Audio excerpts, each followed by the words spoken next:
Sup humans. Now we've had many games come out this past 2017. A lot of them really good, but there are a lot of disappointments. And to get this straight, this is my most disappointing games list for 2017. These aren't the worst. The reason they're not the worst is because they might not be that good, but at least they're playable. But they're really disappointing for what we were really hoping for as fans, because most of these they were kind of we were looking forward to a lot of these games and they just disappointed us like terribly. So if you don't see a game on here that's not on your list, I mean, hey, make a list right before you watch this video. Pause the video, make a list in the comment section below. Let me know what were your top 10 most disappointing games of the year. But without further ado, I'm going to continue this video with my top 10 most disappointing video games to be released in 2017. And if the game isn't on here that you're looking for, trust me, it's probably going to be on the top 10 worst list. So, here we go. So, Bomberman R at number 10. When I heard we were getting another Bomberman game, me as well as a bunch of fans, we were pretty excited, especially for it being a launch title with the Nintendo Switch. And what we got was something a little less than we had expected. Now, don't get me wrong, Bomberman R, it's a decent game now, but at the time of release, when it was, when it came out on the Switch, it was a game that was $60, and at the time, me as well as a bunch of other people, we didn't think that the game was worth $60 for its lack of, how would I say it, modes.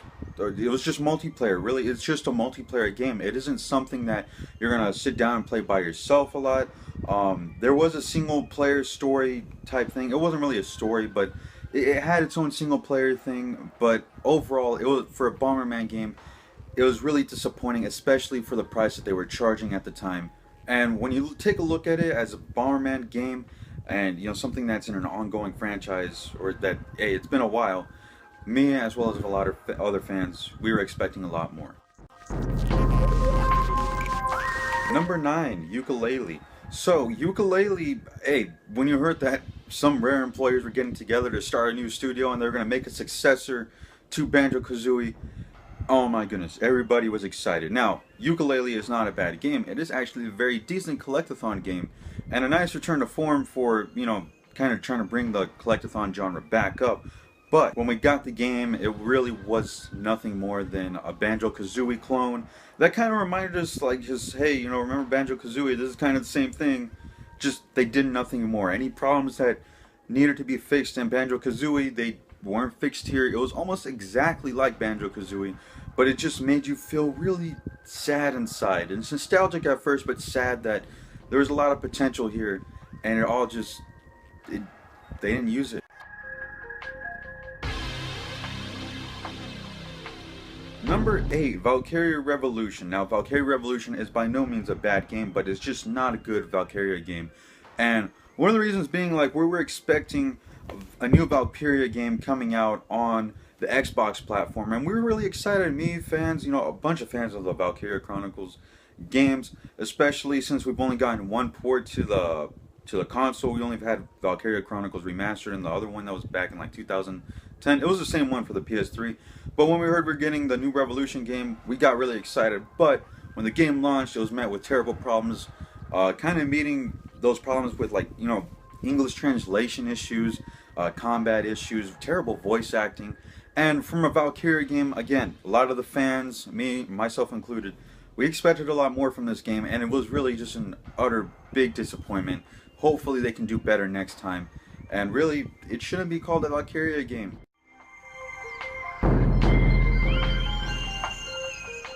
Number 7, Destiny 2. So, Destiny 2, it's, again, not a terrible game, but we were looking forward to a new story. Bungie was bragging about how there's going to be rich in story.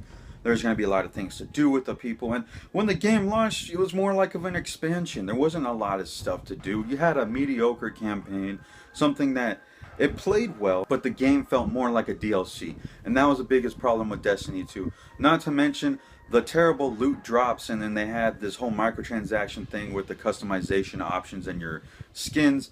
They started being consumables and stuff. There are a lot of changes that they really messed up the Destiny game here.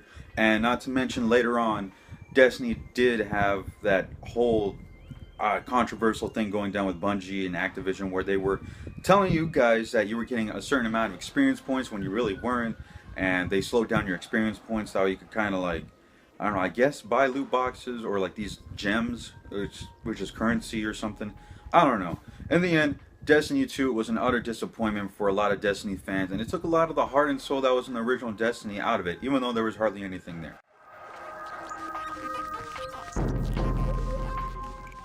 Marvel vs. Capcom Infinite. Now, when you have a series, like a long ongoing series, and you think you have it down, and you're ready to make your jump into the next generation, obviously a lot of fans, we're going to be excited. Now, me, myself included, as well as a lot of other fans, we were super excited to finally have our favorite Marvel characters, specifically Wolverine, the X-Man, you know, go up against Ghost Rider, Dante, and just Iron Man. It's just, you could create your own team and you can beat the crap out of each other. But with the whole Disney buying Marvel out, they didn't think that X-Men characters would be that popular, so they decided to take them out because, hey, there's no use for them. And that's where the game faltered in its lack of character roster. It did introduce a lot of great combat gameplay, but another major factor that was a deal breaker for buying the game for a lot of people was there was no third person included, not third person, there was no third player included in this game. You could only select up to 2 players on screen at a time, so a total of 4 people on screen fighting each other, and it kind of messed up the whole flow of what made Marvel vs. Capcom so good. You hadn't had 2 players since, or 2 character teams since the first Marvel vs. Capcom game, and if you have something that works and is not broken, don't fix it, and this is living proof of that.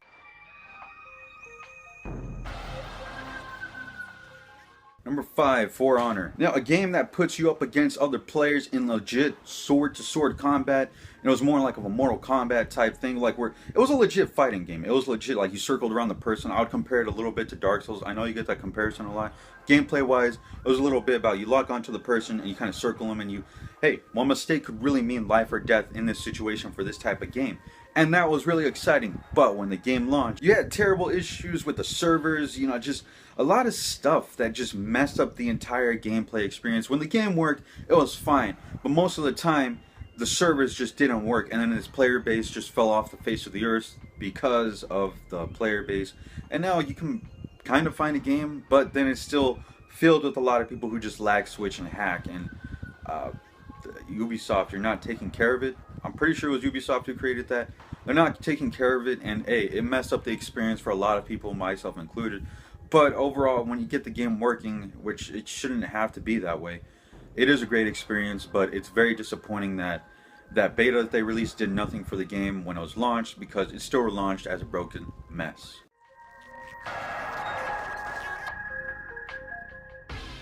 Call of Duty World War II. Now, when I heard that Call of Duty was going back to boots on the ground World War II type gameplay, I got super excited. I'm a huge fan of the original Call of Duty games, including the Modern Warfare games. Those are really good.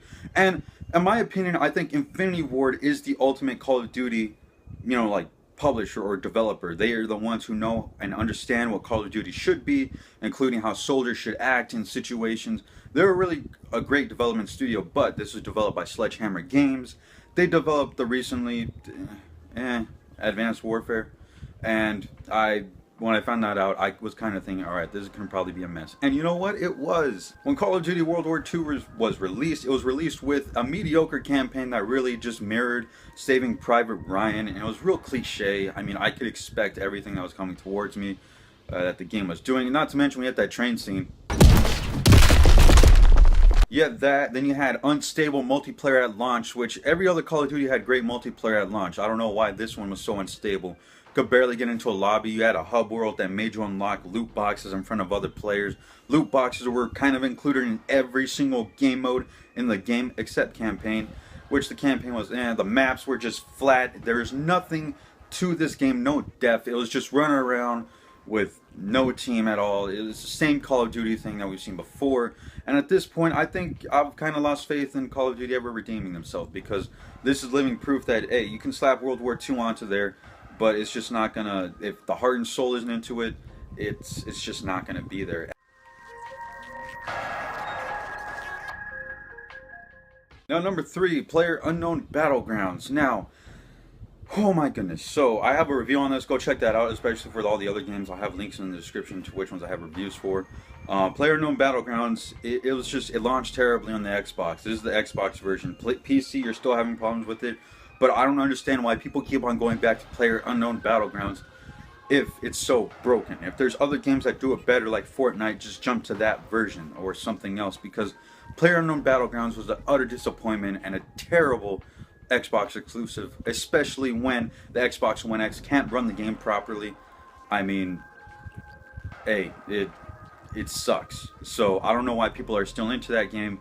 It's fun when it gets working, but I don't think you should have to go through all the trouble of just sitting there in waiting lobbies and hoping that the game loads in on time and hoping your game doesn't crash halfway through the match.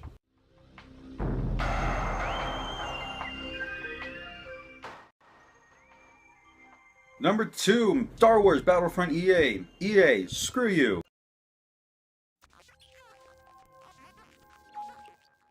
Number 1, guys, this is the most disappointing game of the year that I was so anticipating, as well as a bunch of other people, and this game ended up being an utter mess because they rushed it out, and that is Mass Effect Andromeda. Now, I was really hoping that the Mass Effect games, like, hey, I was hoping that Andromeda, the name sounded cool and everything. You wasted a perfectly good name on a crappy game that was rushed out. Terrible facial animations, every heart and soul that was in the original Mass Effect games, they just weren't there. I didn't care about my crew, I didn't care about the world, I didn't care about anything. One thing for sure though, the mechanics did work a little better, but overall, when you get down to it, the core gameplay, it worked fine. Just the story, the characters, there's no heart and soul into them, and it just made them an utter disappointment, the biggest disappointment of the year, especially with all those broken glitches. But yeah, that is my most disappointing game of the year, Mass Effect Andromeda. Well, EA, you earned yourself 2 spots on my list, and we all know why. You know what? I want to know in the comments section for you guys, what was your top 10 most disappointing games of 2017? I saw my top 10 worst and best games of 2017, so definitely stay tuned for that. I do have reviews on some of these games, and I'll leave a link in the description. For Call of Duty, I have one, and for Destiny 2, I have one. And for PlayerUnknown Battlegrounds, I know that for sure. But if you guys are interested in that, check out my channel. If you want to see more, be sure to subscribe. I'm always here doing reviews for games, talking about gaming news. Gaming news has been a little slow lately, but I just haven't been home lately because of the holidays. A lot of stuff going on. But anyways, I want to thank you guys for watching, and stay tuned for my top 10 worst and best video games of 2017. And always, guys, when you guys are gaming, power up.